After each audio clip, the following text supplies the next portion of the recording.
avec dessus 4 choses que le type s'est inventé.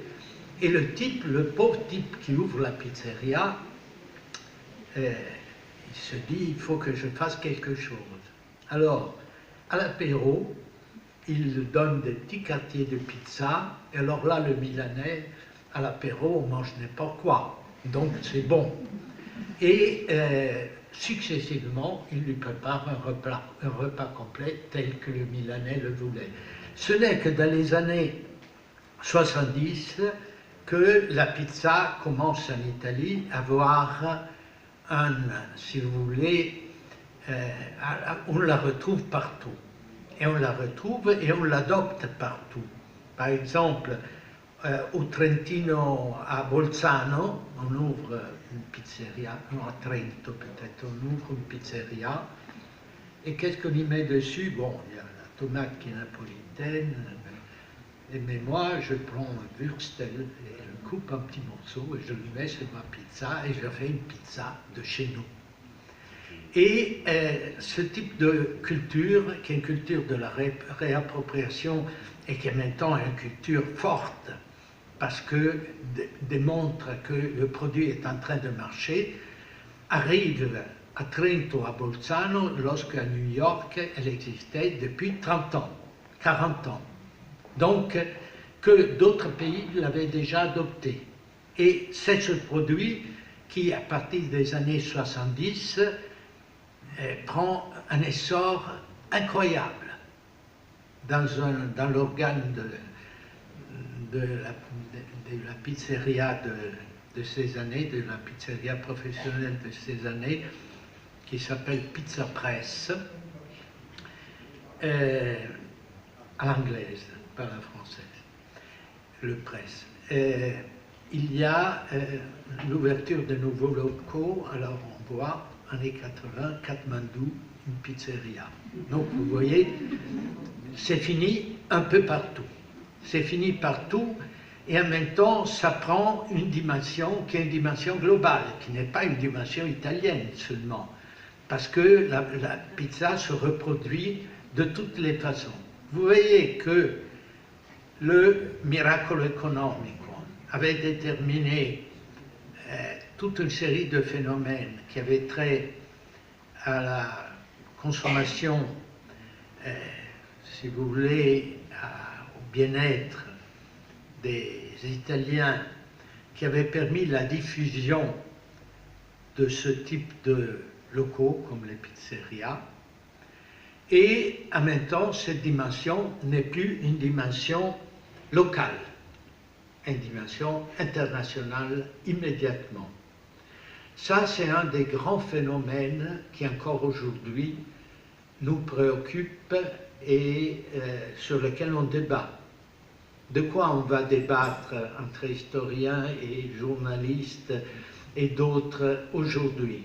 Vous trouverez dans la table à côté du buffet, évidemment, des petites mozzarella. La mozzarella, c'est un des produits qui effectivement est un produit à la fois, c'est le bonheur et c'est une calamité. C'est une calamité, pourquoi? Parce que, justement, je citais Katmandou, mais aujourd'hui on devrait citer la Chine. Et comment on se procure la mozzarella en Chine? On en fait une grande consommation? Ben, on la produit soi-même.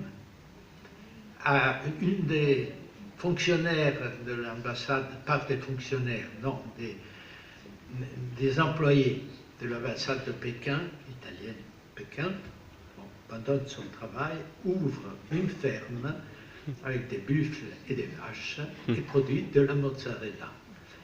Donc, vous avez ces sortes de produits qui vont partout, mais qui en même temps demandent une profonde transformation du produit lui-même. C'est sûr que le produit peut changer, que l'habitude de le consommer peut changer. Une mozzarella AOP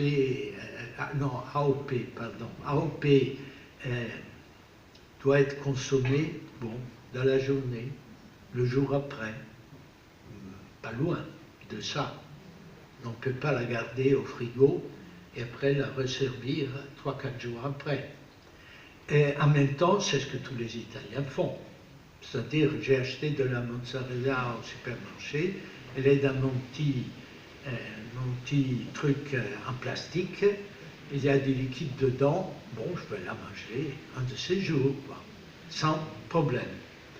Et tout cela met en jeu tout un système de rapport au produit qui est un rapport très compliqué. Et c'est la grande révolution des années 90, celle-là. N'est pas la révolution de la pizza, c'est la révolution des produits typiques, traditionnels, etc.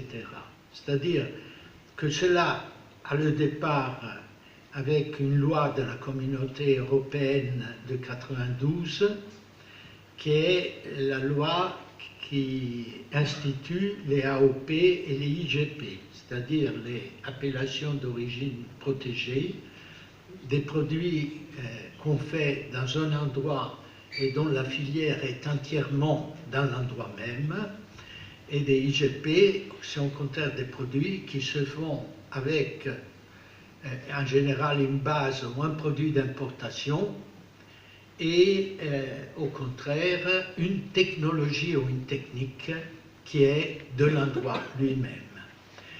Cela porte en Italie, et évidemment, bon, un système, vous direz, c'est des systèmes, c'est des labels.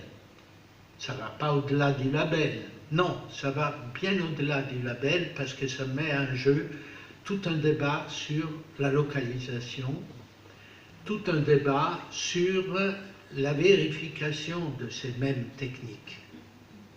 C'est-à-dire qu'on commence à prendre un fromage et on se dit pas simplement ce fromage, bon, il a un label. Non, mais le lait de son fromage, d'où vient-il? Je vais finir bientôt. D'où vient-il? Première question. Bon, il faut savoir le lait. Mais le lait, ça ne suffit pas, absolument pas. Il faut savoir le pâturage des vaches, comment il est fait.